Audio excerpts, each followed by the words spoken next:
YouTube, TikTok, and Messenger are the most popular apps for Filipino children. That's according to a study by cybersecurity company Kaspersky. Kaspersky General Manager for Southeast Asia, Yeo Siang Tiong, joins us now live from Hanoi on how this newfound data can help us guide kids through the digital world. Esti, thank you so much for joining us. Share with us, why are YouTube, TikTok, and Messenger the favorite apps of Filipino kids?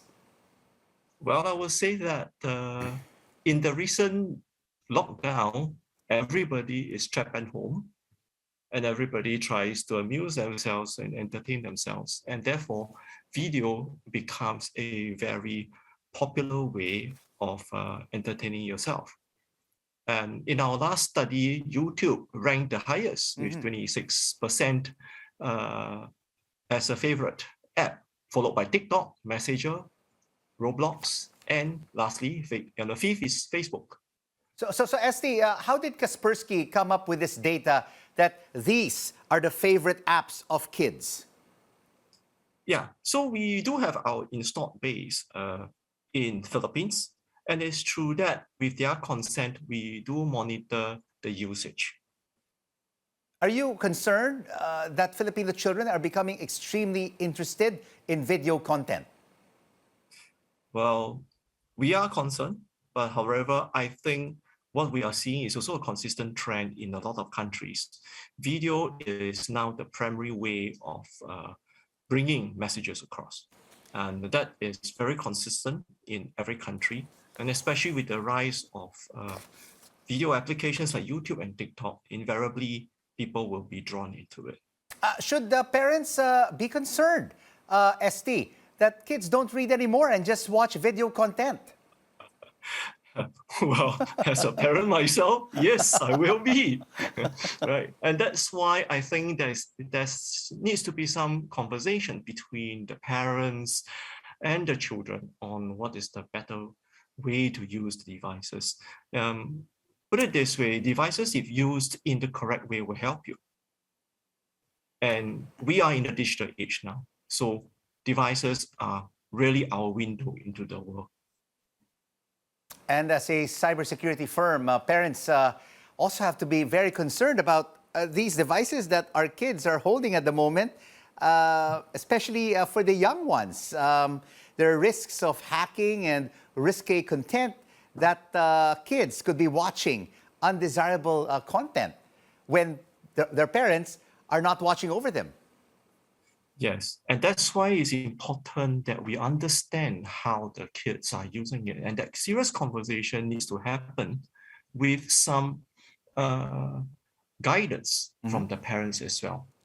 There are several types of threats. We have seen threats like pop-up, and pop-up can be harmless advertisements, but it can also lead you to improper content.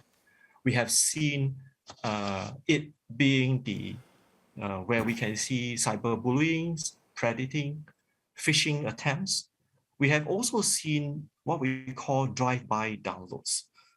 So by merely going to the website, you can get malware or spyware or even cryptojacking malware downloaded.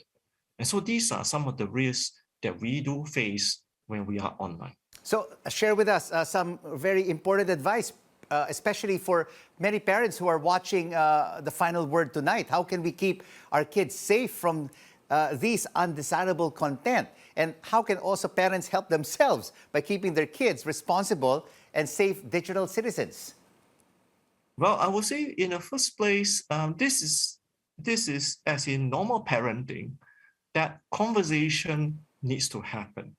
But we need to build the trust with our kids so that they want to have that proper conversation with us. So that trust relationship needs to build up. And the only way to build that trust relationship is to be involved in their life, involved in what they do, show the concern. And that's when of course, the open communication can happen. But of course, ST, a lot of parents right now are working parents, right? I mean, sometimes you want to have a conversation with your kid, but you're also busy doing other things. Work from home, hybrid work, going to the office. Sometimes there is also the difficulty of having that chat with your own kid who is basically so addicted to his device and watching all these types of applications. Yes, and that's why I always say, apart from educating the kids, there needs to be a basic safety net. So some security solution that you install on your devices so that you will catch the malware or catch all the unwanted content, right? Thank you so much for your insights. Yeo Siang Tiong, General Manager for Southeast Asia of Kaspersky.